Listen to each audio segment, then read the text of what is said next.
Still just teaching? My mom mocked me. 3 months later, my app made $200,000. When they begged for help, I slammed the door in their faces. I'm Drew, 32, male, stuck in classic middle child hell between my older brother Grant, 35, male, the golden child lawyer who can do no wrong, and my little sister Tessa, 29, female, the eternal baby princess. To put it simply, Grant could commit tax fraud, and my parents would call it financial innovation. Tessa still gets treated like she's 5 years old, despite having 2 kids of her own. Meanwhile, I'm just there, existing in their massive shadows. My parents have never been subtle about playing favorites. Their retirement plan is literally, Grant will take care of us with his big lawyer money. Every family dinner turns into the Grant show. Grant won this case. Grant bought a new BMW. Grant breathed today, and it was magnificent. One time I mentioned getting Teacher of the Year at my school, and my dad literally said, "That's nice, pass the potatoes." Not even kidding. 4 years ago, I committed the ultimate crime. I married Lena, 31, female. My parents hate her because she's not refined enough for the prestigious Johnson family. That is, she laughs too loud, speaks her mind, and didn't go to some fancy college. Oh, and she's a preschool teacher, which according to my mom is glorified babysitting. The irony that she says this while expecting Lena to babysit my sister's demon spawn every other weekend is apparently lost on her. We're known as the education couple in a family that only respects careers with 6-figure salaries. At Christmas 2 years ago, my dad actually asked Lena when she was planning to get a real job, because surely playing with children all day can't be fulfilling. She almost stabbed him with a fork. And honestly, I wouldn't have stopped her. But here's the thing. For years, I've been killing myself trying to earn their approval. I go to every family function. I listen to hours of Grant worship. I convince Lena to watch Tessa's kids whenever she asks because it's the least we can do for the family. My parents' words, not mine. I've tried so hard to be the good son they want, but it's never enough. They have no idea that I work my ass off with side hustles. I do online tutoring until midnight most days, curriculum development on weekends, educational consulting gigs, summer school every year, all so I can save up for something big that might finally make them proud. They think I'm just scraping by on my teacher salary. My dad once had the balls to say I should get a side gig to contribute more to the family, while I was literally taking a break from my 3rd job of the day, and Lena they use her like a free nanny service. My sister Tessa will literally text, "Watching the twins tomorrow, 8 a.m. Thanks." Not a question, not a request, just an assumption. But when Lena had the flu last winter, I asked if anyone could drop off some super meds, dead silence. 5 days later, my mom texted, "Is she still sick?" Super helpful. My mom has this insane way of dismissing everything we do. Last month I mentioned how one of my struggling students finally had a breakthrough and was now reading at grade level. Her response, "That's sweet, honey, but have you seen Grant's new article in the Law Journal?" She didn't even wait for an answer before shoving her phone in my face with Grant's stupid article pulled up. But I've been telling myself for years that they'll eventually come around. That one day they'll see how hard we work, how much we try to contribute, how much we care. I kept making excuses for them. They're from a different generation. They show love differently. Family is complicated. All that BS we tell ourselves when we don't want to admit our family sucks. Then came the family gathering that changed everything, and I realized I wasn't imagining a damn thing. Let me give you some context here. These monthly family dinners have been happening since I was a kid, the first Sunday of every month. The whole extended family comes over. It's like a Johnson tradition. My parents' house becomes a showcase for everyone's success. New promotions, vacations, purchases all get announced and celebrated. Except mine, of course. I once mentioned a raise, and my uncle asked if that meant I could finally afford a new car. I was driving a 3-year-old Honda. But last month, I got this text from my mom. "Drew, honey, we're canceling the monthly family dinner tomorrow. Your father and I are just so tired and money's been tight lately. Maybe next month." Now, I've gotten texts like this before and they always make me feel like crap, like I'm not important enough to make the effort for. But this time was different because I actually had something huge planned. See, I'd been saving up for years doing extra tutoring, summer school, writing curriculum on the side, educational consulting stuff my family doesn't even know about, to buy my parents a new SUV. Their old minivan was basically held together with duct tape and prayers. At this point, I'd already put down the deposit, signed the paperwork, and was planning to surprise them at dinner.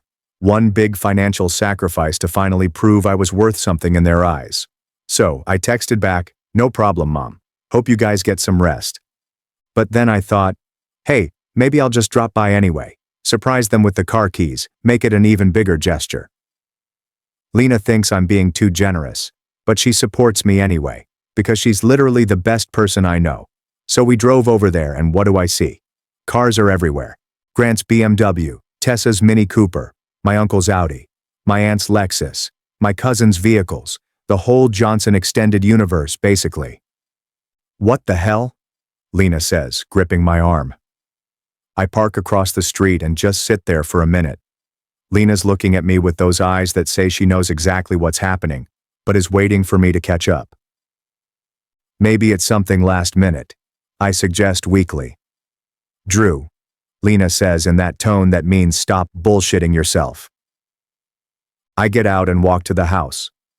Through the windows, I can see everyone, my parents, Grant, Tessa, aunts, uncles, cousins, all gathered around this massive spread. They're laughing, passing dishes around. Grant's standing to make some toast. It's the regular monthly dinner they claim to cancel. I ring the doorbell. Mom opens it, and her face does this thing where she's trying to look happy to see me but is actually super annoyed. "Drew, what are you doing here?" She's blocking the doorway like she's a bouncer at a club I'm not cool enough to get into. "Got your text about canceling dinner," I say, feeling something hard forming in my chest. "Looks like you guys figured it out anyway." She doesn't even try to hide her irritation. "Well, yes, but this is different. This is for people who actually contribute to the family." I blink, stunned by her bluntness. "What?" "Oh, don't act surprised," my mom says with an eye roll. "Grant just became a partner at his firm, and Tessa's husband got that big promotion. Everyone here has something to celebrate and talk about. You would just sit in silence if we invited you. I mean, what have you done lately? Still just teaching?" My jaw literally drops. "Are you serious right now?" She waves her hand dismissively. "It's nothing personal, Drew. We just wanted a night to celebrate success. It would have been uncomfortable for you." Behind her, Grant raises his glass with that smug little smirk. My dad doesn't even bother to get up. He just looks annoyed at the interruption. I can see my whole extended family, aunts, uncles, cousins, everyone who's known me my whole life, all happily participating in a dinner I wasn't good enough to be invited to. "We're having a celebration for successful people," my mother continues. "Maybe when you get a real job or do something worth celebrating, you can join us." Lena steps forward. "How dare you?" I put my arm out to stop her. "It's not worth it," I say quietly. I felt a strange calm come over me. This is the confirmation of what I've always known but tried to deny. "You know what's funny, Mom?" I say with a small smirk. "I was actually coming over to surprise you with a very nice gift. I've been saving for 3 years to buy it for you. It's sitting at the dealership right now, paid in full, but you definitely don't deserve it." Her eyes widened in shock. "What is it, Drew?" "Wait." "Goodbye, Mom. Enjoy your celebration." I turned and walked away with Lena as my mother called after me. I don't look back, even as I hear her calling my name. The door closes with a final sounding click. "Did that just happen?" Lena whispers. "Yeah," I say, feeling weirdly calm. "But you know what? It's the last time it's ever going to happen." We get back in the car and I'm just sitting there, hands gripping the steering wheel so tight my knuckles are white. Lena is crying next to me, not because she's sad, but because she's so mad. That's my wife, I think. She doesn't cry when she's hurt, she cries when she's pissed. "I'm so sorry," I say. "Don't you dare apologize for them," she snaps. "They're horrible people."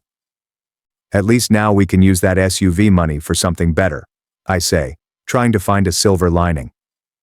Lena shakes her head. "I still can't believe you told them about the car like that. The look on your mom's face, though." She actually lets out a small laugh through her tears. I know you thought buying them a car was too much. I sigh. You were right all along. Hey, she says, taking my hand. I supported the decision because I knew how much it meant to you to try one last time. But Drew, they don't deserve you. They never have. Not anymore, I say, pulling out my phone and dialing the dealership. I'm done trying to buy their love. The salesman sounded confused when I told him I needed to cancel the purchase. But Mr. Johnson, you were so excited about surprising your parents. The car is all ready to go. Yeah, well, plans change, I say. They won't be needing it after all. When I hang up, Lena's looking at me with this weird mix of pride and concern. Are you okay? Not really, I answered honestly. But I will be. That night we order takeout, put on a stupid movie, and try to pretend everything's normal. But my phone kept blowing up with texts from my family. Not apologies, mind you, but demands. My mom. Drew, I need you to watch Tessa's kids on Thursday. She has an important event. My dad. Your mother says you're being difficult. Stop it immediately. Grant. Dude, Mom's pissed you showed up last night. You know those dinners are for family contributors only. Tessa. Can you and Lena take the kids this weekend? Also, can you bring those educational toys you mentioned last time? I block their numbers, turn my phone off and toss it on the coffee table. Lena raises an eyebrow. Not going to respond? Nope, I say, taking a huge bite of pizza. I'm officially on strike from the Johnson family circus. About damn time, she said.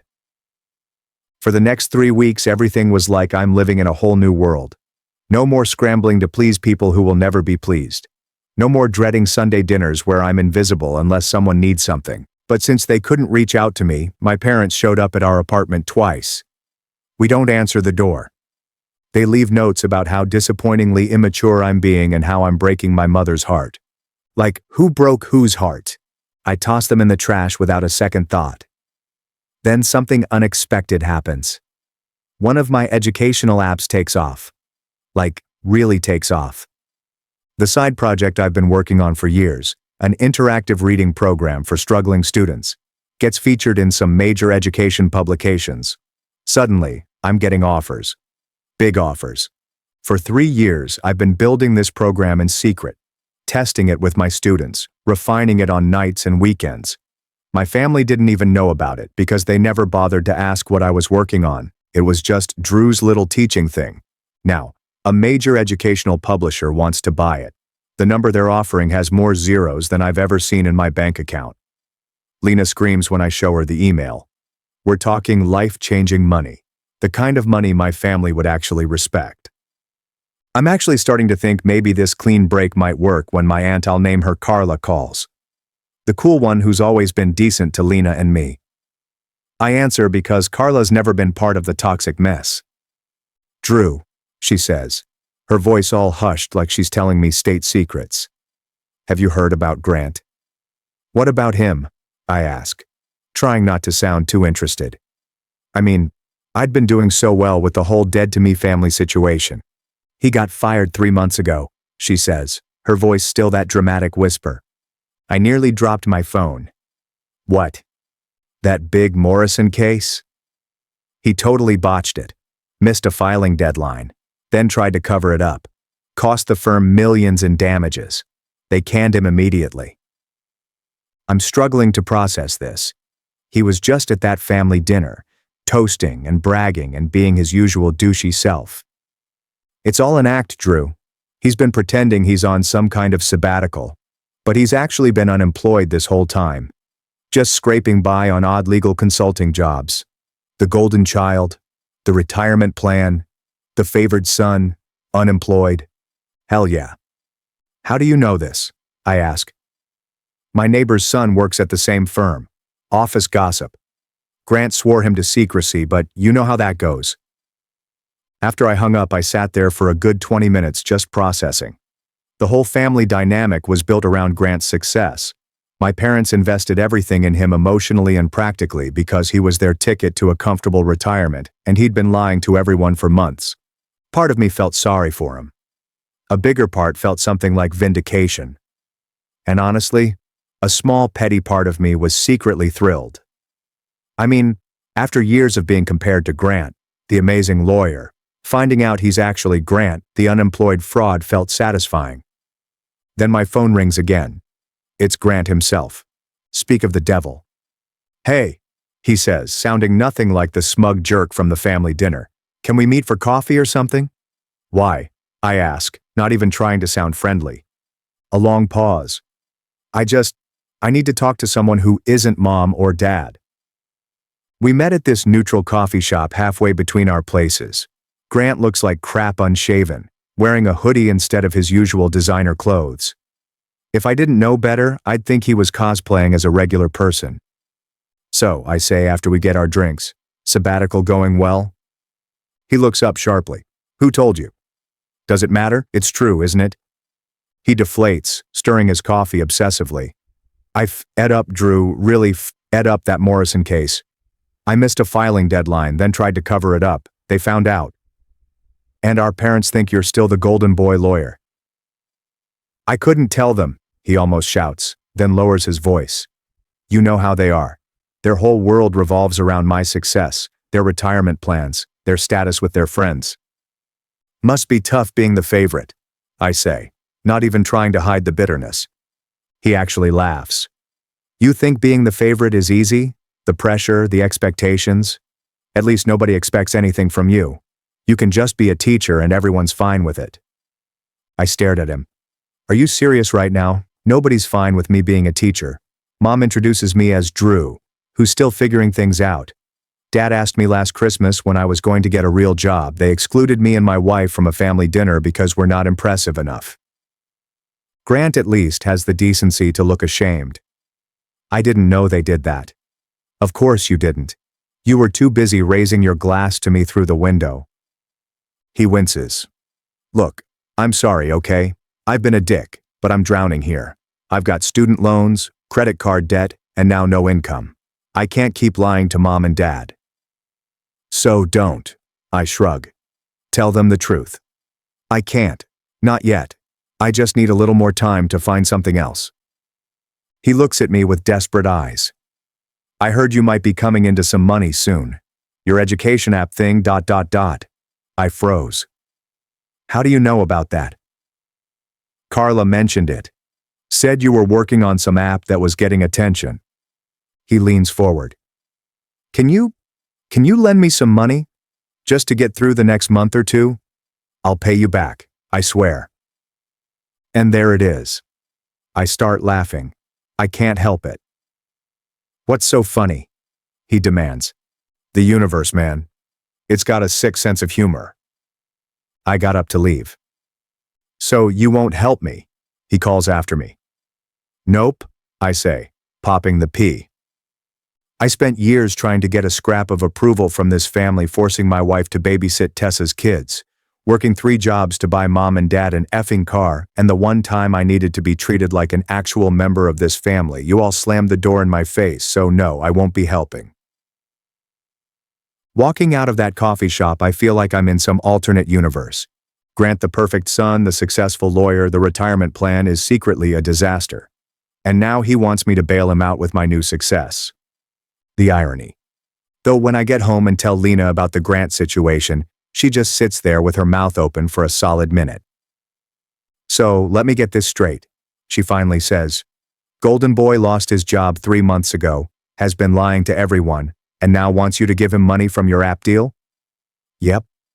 "And you said?" "I told him to get bent." Well, not in those exact words, but the message was clear. She throws her arms around me. "I'm so proud of you. The old Drew would have emptied our savings account to help him." She's right. The old Drew would have bent over backwards to rescue Grant, to earn his parents' approval, to be the good son even when they treated him like crap. But Drew is gone. Now I'm just waiting for the other shoe to drop, because if there's one thing I know about my family, it's that they don't take rejection well. 2 days after the coffee with Grant, I get a text from a number I don't recognize. "This is your father. Call me immediately. Family emergency." Nice try, but I'm not falling for that. I block the number and go back to grading papers. The next day, another unknown number. Your mother is in the hospital. Call home. I block that one too. Then on Saturday morning at freaking 6 a.m., my doorbell starts ringing like someone's being murdered. I drag myself out of bed and peer through the peephole. It's my mom, looking absolutely furious. I know you're in there, Drew. Open this door right now. I glance back at Lena, who's sitting up in bed looking concerned. Should I? I whisper. She shrugs. It's your call, but remember what happened last time you gave them an inch? She's right. I go back to the door. Mom, it's 6 o'clock in the morning. Go home. Not until you talk to me face to face like an adult instead of hiding behind blocked phone numbers. I take a deep breath and open the door but don't invite her in. What do you want? She looks shocked that I actually opened up, then quickly rearranges her face into what I call her concerned parent expression, the one she uses when other people are watching. Drew, what is going on with you? First, you throw a tantrum about a simple family dinner, telling me you bought a gift for us but didn't give it. Then you cut us off completely. We raised you better than this. Did you? Because from where I'm standing, you raised me to be a doormat, to give and never expect anything in return. To accept being treated like I'm less than Grant or Tessa. That is not true, she huffs. We've always treated all our children equally. I actually laugh out loud at this. Mom, you literally told me to my face that I wasn't invited to that dinner because I don't contribute to the family. You slammed the door in my face.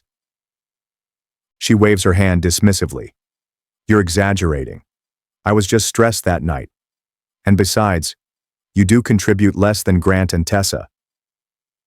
What about all those times I made Lena babysit Tessa's kids? What about all the family events I attended just to be ignored? What about the SUV I was going to buy you? She pauses. What SUV? The brand new SUV I was going to surprise you with that night. The one I saved for 3 years to buy. The one sitting at the dealership right now. Her face changes calculation, replacing anger. You were going to buy us a car?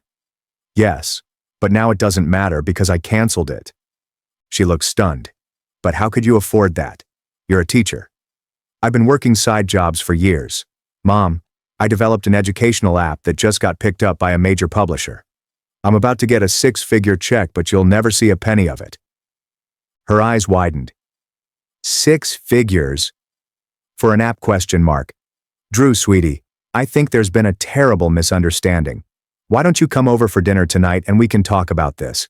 Your father will be so proud of your app. No. But Drew, listen. She presses, her voice suddenly dripping with sweetness.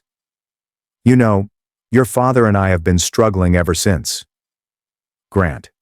Well, since things haven't been the same. We've had to take out a second mortgage just to keep things afloat. And with you doing so well now, surely you can pitch in. It's only fair, isn't it? We're family. I stare at her with the desperation in her eyes, making everything crystal clear. This isn't about family. This is about money. About using me to bail them out of their mess. So let me get this straight, I say slowly. You spent years making me feel like I was worth nothing. Threw me out of your life the second I wasn't convenient for you. And now that Grant can't support you, you want me to step up? Her eyes narrow. Don't be so dramatic. You're the one making this difficult. Families help each other. We've been more than patient with you, but it's time you contribute. I shake my head. Everything I've contributed was never enough, and it never will be. I'm done.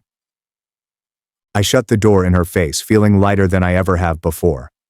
Through the peephole, I watch her stand there for a moment, mouth open in shock. Then she turns and storms off. Well, Lena says from behind me. That was something. Yeah, I sigh. But I feel like the real storm is just beginning. And boy, was I right about that. It starts with the extended family. My Aunt Nina leaves these tearful voicemails about how my parents might lose their house because of my selfishness. My Uncle Ray, who I've seen maybe 3 times in the last decade, suddenly texts daily about family loyalty, Even my 80-year-old grandmother gets dragged into this mess, calling to tell me she's disappointed in the man I've become. I block them all, one by one. It's like playing the world's most depressing game of whack-a-mole.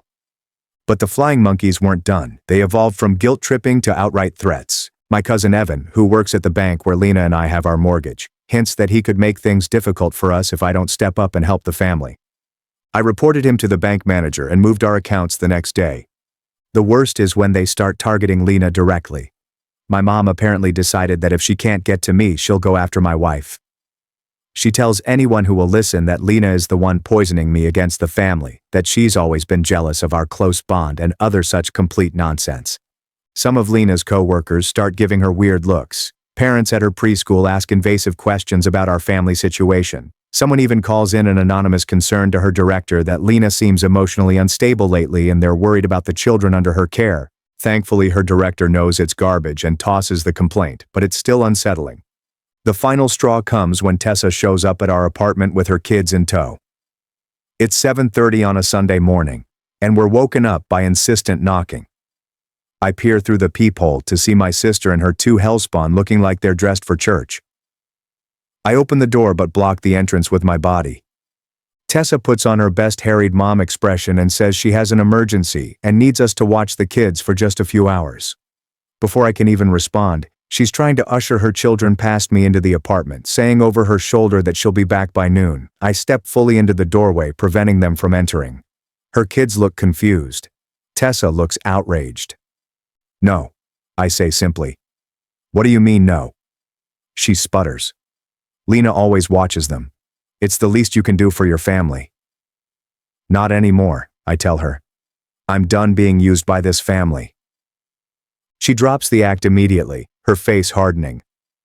"Our parents are right. You've changed, and not for the better. Lena has turned you against your own family. Don't you care that our parents are struggling, that Grant is unemployed, that my husband is working overtime to try to help them since you won't?" "Mom told me about your app," she says, her voice dripping with entitlement. "You're making all this money now, and you won't even help your own family? That's disgusting, Drew." I almost laughed. "So that's what this is? Not an actual childcare emergency, but another attempt to get my newly discovered money using your kids as props in this manipulation. That's a new low even for you, Tessa." I tell her I'm sorry her children have to witness this, but she needs to leave. Now, she refuses to budge, raising her voice and saying she's not going anywhere until I face my responsibilities. Her kids start getting upset, the younger one crying because mommy is yelling. Lena appears behind me, still in her pajamas. She takes one look at the situation and pulls out her phone. "You have 30 seconds to leave, or I'm calling the police and reporting you for harassment," she says, her finger hovering over the dial button. "I'm sure that'll look great at your country club." Tessa sputters, calls us both horrible names I won't repeat here, but finally grabs her kids' hands and storms off. The younger one is full-on sobbing now, and I feel terrible for them. They didn't ask to be born into this mess of a family, or to be used as manipulation tools by their mother. After they left, Lena and I sat on the couch in stunned silence for a while. "I can't believe she brought her kids into this," Lena says. "That's a whole new level of messed up." "That's the Johnson way," I reply. "Use whatever leverage you have no matter who gets hurt." Later that day, I got a string of furious texts from my parents about how I made my sister's children cry and turned away a family in need. The narrative has already been completely twisted. In their version, Tessa had a genuine emergency, and I cruelly turned her away because I'm selfish and vindictive. It's at this point that I realize there's no winning with these people. No matter what I do or don't do, they'll find a way to make me the villain in their story. The only way to stop the game is to refuse to play, so that's what I did. I block every new number that pops up. I set all my social media to private. I warn my school's front office not to put through calls from anyone in my family. I start recording all interactions in case I need evidence later. For the first time in my life, I put up real boundaries with my family. Not the flimsy kind that they've always trampled over, but solid, consequence-backed boundaries that I'm prepared to enforce no matter what. And it worked. Gradually, the flying monkeys retreat. The calls and texts slow down. The ambushes stop. Either they've given up, Or they've moved on to more promising targets. 2 months after everything, I ran into my Uncle Ray at the hardware store. I brace myself for another lecture, but he just looks tired. He tells me that Grant is still in Chicago, working some entry-level paralegal job and living in a studio apartment. My parents have had to take out a second mortgage on their house to cover the debts Grant left behind. Tessa and her husband had to pull their kids out of private school. He's not saying this to make me feel guilty. I can tell from his tone he's just stating facts. Then he says something that actually surprises me. Maybe they're finally learning they can't always count on being bailed out. I nod, not sure what to say. That night, I told Lena about the encounter. Do you think they're really struggling? She asks.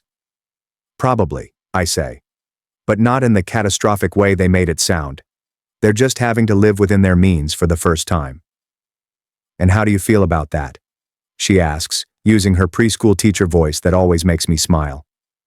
I think about it for a minute.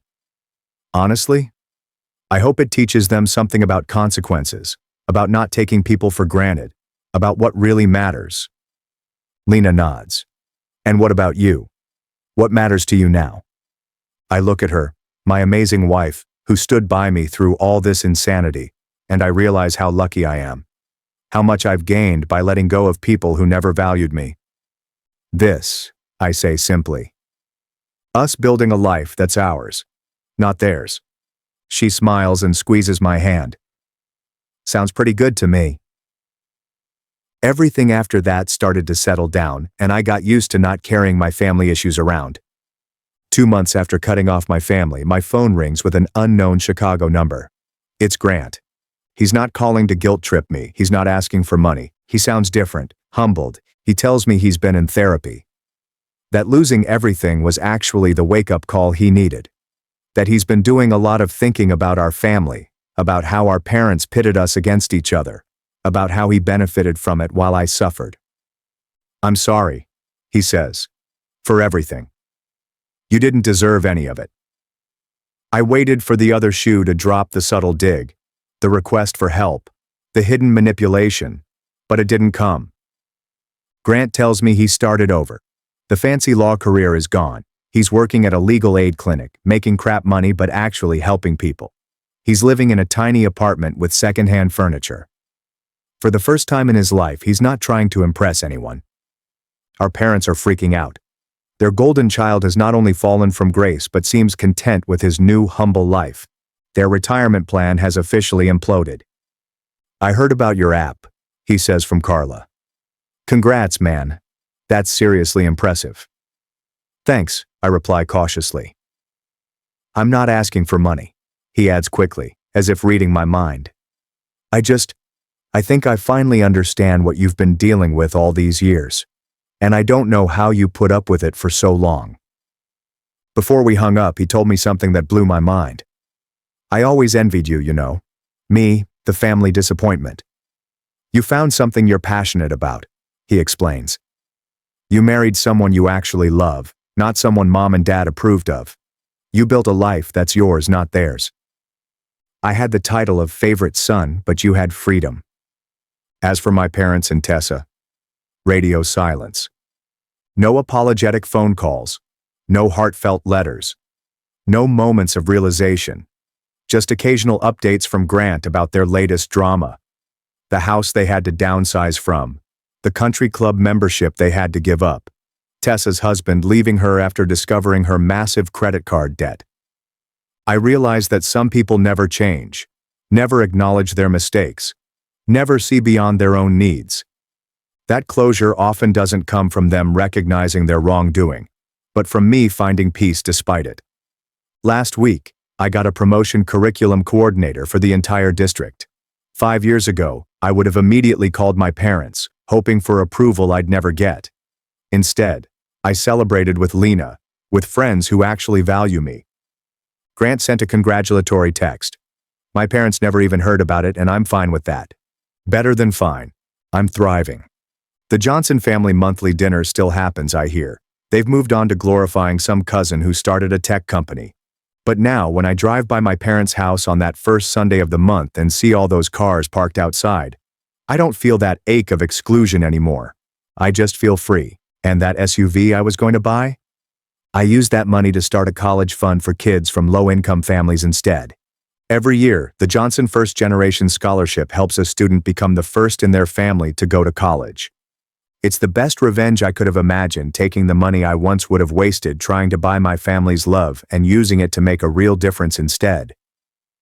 Turns out the greatest revenge against people who think you're nothing is not proving them wrong. It's not necessary to prove anything to them at all. My toxic family excluded me and my wife from a gathering. I discovered they only valued money and status. I cut them off, and when they came crawling back for money after my golden child brother lost his job, I refused. Now I'm happier than ever, and even my brother finally sees our parents for who they really are.